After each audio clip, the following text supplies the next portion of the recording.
اب وہ مشہور زمانہ آیت آ رہی ہے سورہ ہود کی آیت نمبر 114، جس میں نماز کے اوقات بھی آئے ہیں اور ایک اور یونیورسل ٹروتھ نماز کی فضیلت کے اعتبار سے آیا ہے۔ وَأَقِمِ الصَّلَاةَ طَرَفَيِ النَّهَارِ، اور نماز کو قائم رکھیں دن کے دونوں سروں پر، وَزُلَفًا مِّنَ اللَّيْلِ، اور رات کے کچھ حصے میں بھی۔ دن کے دونوں سروں کے اوپر جو نمازیں ہیں، ظاہر ہے کہ وہ اس سرے کے اوپر جو نماز ہے وہ فجر کی ہے، اور دوسرے حصے کے اوپر جو نماز ہے وہ ظہر عصر کی ہے، کیونکہ درمیان سے سورج جب ڈھلتا ہے تو زوال کا وقت، یعنی زوال آفتاب جو ہوتا ہے، جسے آپ مکروہ وقت کہتے ہیں، وہ مکروہ وقت نہیں ہوتا، زوال آفتاب کہتے ہیں ابتدائے ظہر کو، تو یہ دوسرے والا حصہ بن جاتا ہے۔ اور رات کے حصے میں جو نماز ہے، ایک تو رات کے ابتدائی حصے میں نماز ہے مغرب کی، اور ایک تھوڑی دیر کے بعد عشاء کی نماز ہے۔ تو اس طریقے سے چونکہ ہمیں احادیث پتہ ہیں، 5 نمازوں کے اوقات پتہ ہیں، اس لیے ہم یہ نماز کے اوقات بتاتے ہیں، ورنہ آپ دیکھیں تو نماز کے 3 اوقات ہی اس میں ذکر ہوئے ہیں، دن کے دونوں کناروں کے اوپر اور رات کے حصے میں 3 اوقات۔ ایک کنارہ ہو گیا فجر، دوسرا کنارہ ظہر و عصر، اور ظہر و عصر جمع ہو جاتی ہے، اور رات کے حصے میں مغرب اور عشاء وہ بھی جمع ہو جاتی ہے۔ 3 اوقات کے اندر 5 نمازیں، لیکن افضل یہی ہے کہ 5 الگ اوقات میں جو حدیث میں آئے وہ آپ نے پڑھنی ہے۔ ایون شیعہ کے ہاں بھی نہج البلاغہ میں مولا علی کا وہ خط جو انہوں نے اپنے گورنروں کے نام لکھا، ان میں 5 نمازوں کے الگ اوقات لکھے ہیں، افضل وہی ہے، لیکن نمازیں جمع کرنے کا بھی جواز موجود ہے۔ صحیح مسلم میں اوپر تلے 10 احادیث ہیں، 1628 سے لے کر 1637 تک، اور اس کے اوپر میری تفصیلی ویڈیوز بھی ریکارڈ ہے۔ ان الحسنات یذہبن السیئات، بے شک نیکیاں گناہوں کو مٹا دیتی ہیں۔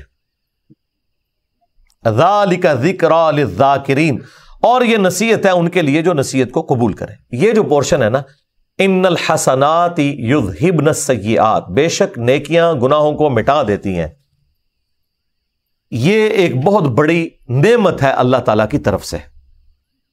اسی کے کانٹیکسٹ میں ایک حدیث ہے جو بخاری کے اندر بھی تھوڑا سا حصہ اس کا آیا، مسلم میں تفصیل کے ساتھ وہ حدیث آئی کہ ایک صحابی کہتے ہیں یا رسول اللہ، آج میں نے مدینہ شریف کے کنارے پر باؤنڈریز پہ ایک عورت کو گلے لگایا اور میں نے اس کے ساتھ انٹر کورس نہیں کیا، باقی سب کچھ کیا، تو کیا میرے لیے کوئی معافی والا معاملہ ہے؟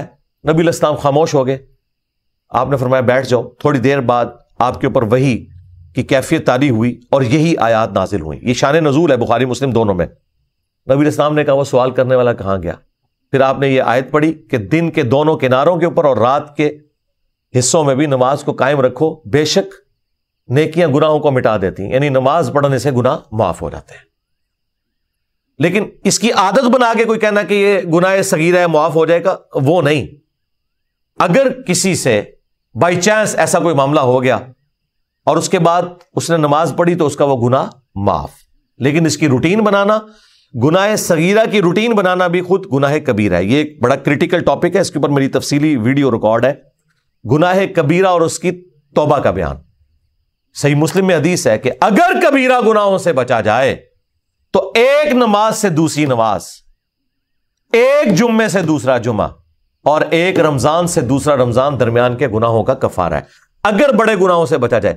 اب کوئی شخص کہے کہ میں ایک جمعہ پڑھ لوں، ادھر سے دوسرا جمعہ پڑھ لوں اور درمیان کے سارے گناہ معاف، نہیں، اس میں الفاظ ہے اگر کبیرہ گناہوں سے بچا جائے، تو نماز چھوڑنے سے بڑا تو کوئی کبیرہ گناہ ہی نہیں ہے۔ قرآن میں ہے وَأَقِیمُوا الصَّلَاةَ وَلَا تَكُونُوا مِنَ الْمُشْرِکِینَ، نماز قائم رکھنا، مشرک نہ ہو جانا۔ اور مسلم شریف میں حدیث 246، بندے کے کفر اور ایمان، شرک اور اسلام کے درمیان فرق کی نماز ہے۔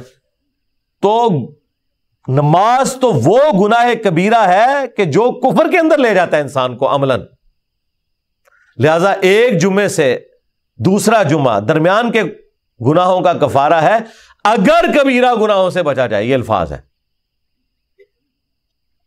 اور لوگ سمجھتے ہیں شاید ہم نے ایک جمعہ پڑھ لیا، ادھر سے دوسرا جمعہ پڑھا اور درمیان کی ساری نمازیں معاف، نہ، اس طرح نہیں ہونا، یہ بہت کریٹیکل ایشو ہے۔ تو نیکیاں گناہوں کو کھا جاتی ہیں، مٹا دیتی ہے، لیکن چھوٹے گناہوں کو، بڑے گناہ صرف توبہ سے معاف ہوتے ہیں۔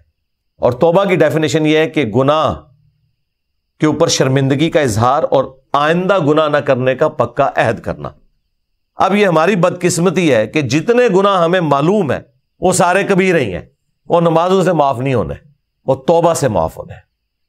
مثلاً ماں باپ کی نافرمانی، شرک تو خیر بہت بڑا گناہ، بدکاری، قتل ناحق، چوری، گالی گلوچ، غیبت، چغلی، جادو، شراب نوشی، جوا، سود، یہ جتنے گناہ ہیں قرآن، بخاری اور مسلم کی احادیث کی روشنی میں یہ سب کے سب بڑے گناہ ہیں جو نمازیں پڑھنے سے معاف نہیں ہونے، جب تک کہ کوئی شخص سچی توبہ کر کے اپنی اصلاح نہیں کر لیتا۔ پاکستانی توبہ نہیں، اللہ کی توبہ، توبۃ نصوحا، ایسی توبہ جو آگے کو نصیحت ہو جائے۔ یہ تفصیلی ٹاپک ہے، اس کے اوپر آپ میری ویڈیو دیکھیں، گناہ کبیرہ اور اس کی توبہ کا بیان۔